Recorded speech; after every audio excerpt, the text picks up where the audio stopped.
That was Sin City: A Dame to Kill For right around the corner. I figure I should review the original, because it's cool, and if I wanted to be thematic about it, I should probably film it like this. That looks kind of boring, so I won't.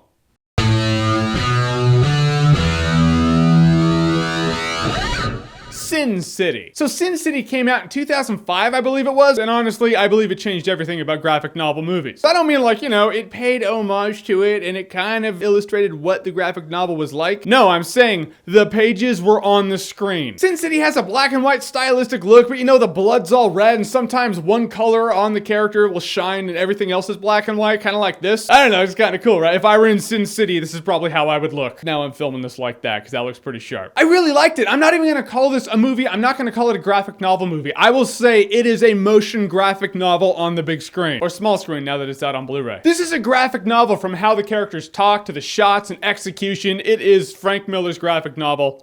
And now you're watching it happen. I believe the fact that Sin City exists in the world is the reason Neil Gaiman is up for the possibility of having a Sandman movie out there. I think he watched Sin City and he's like, all right, well, I mean, if they can make it that accurate, sure, let's do Sandman. But getting right into it, Sin City is a story, actually, it's 3 different stories combined into one. You have the story of Hardigan, played by Bruce Willis. He saves this little girl from being raped, and now she grows up, and this yellow bastard's coming after her, and then he's, you know, protecting her. And then you have Marv. Marv is this really hard street guy, played by Mickey Rourke, my favorite character in the entire movie. I thought it was going to be Hardigan. I thought it was going to be Bruce Willis. I was like, oh, he's going to kick ass, and he does kick ass, but dude, Marv did not save his beloved hooker who gave him one night of bliss. No, she died. But he was set up to take the fall for it. Now he is on a revenge spree. Then you have Dwight, played by Clive Owen. Dwight's dating Brittany Murphy, and Benicio del Toro plays her boyfriend, and Dwight's also her boyfriend also. But Brittany Murphy's boyfriend's kind of out of his mind, so Dwight's like, I'll take care of it. And then this big turf war is gonna happen between these chicks, and it gets kind of crazy. That's right, one guy protecting a little girl, another guy out for revenge for a girl who got murdered, and another guy protecting his girlfriend, and then fighting alongside a bunch of girls. This movie has one strong, big unifying factor, and that is dames.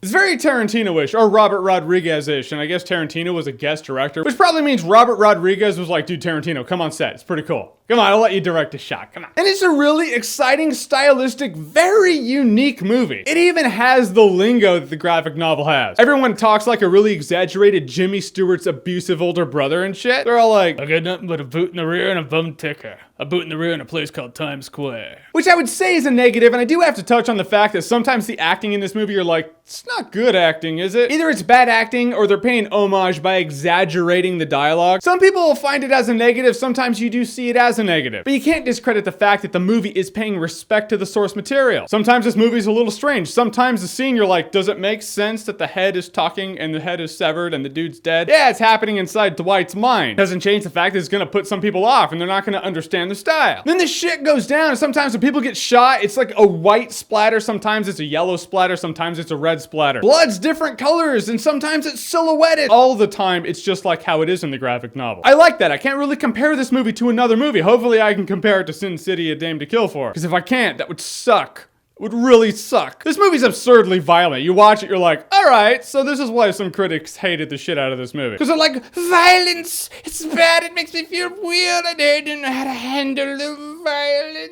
Violence is in movies, a lot. If you like those violent-ish Robert Rodriguez Tarantino movies and you like the writings of Frank Miller, I don't even know why I'm doing this review, because you've already seen the movie, because you like that shit. I love the scene where Rosario Dawson's character calls Clive Owen's character Lancelot, and I was like, actually, no, he's King Arthur. I don't know, it just made me laugh. So is this movie violent? Yes. Is it always cohesive? Not always. But is it cool? Yes. Entertaining? Yes. Cool characters? Yeah. 3 badass main characters? Absolutely. Can you compare it to a lot of other movies? Not really. It's one of those movies where you compare it to about 5 other movies to describe this one movie. In reviewing an older movie that I really loved when it came out, now I review movies and I watch it again, I always go into them scared. I'm like, oh, is it gonna hold the test of time? I don't know. But honestly, this is such a cool movie, and it's broken up into 3 different stories. So if you just want to watch one story and you're like, all right, I'll put it off till tomorrow now, you'll be completely entertained by the one story, or you can watch all 3 and just have this 2-hour, 20-minute fest of great. Sin City has more nut shots than an all Johnny Cage combat fest and is definitely worth buying on Blu-ray. Naysayers to that will probably have one thing to say, and they're like, no, it's just kind of, I don't know. It was like it was a comic book. Yeah, almost, huh? Weird. So Sin City, have you seen it? And what did you think about it? Whatever you thought, comment below, let me know. And as always, if you like what you've seen here and you want to see more, click right here to see more.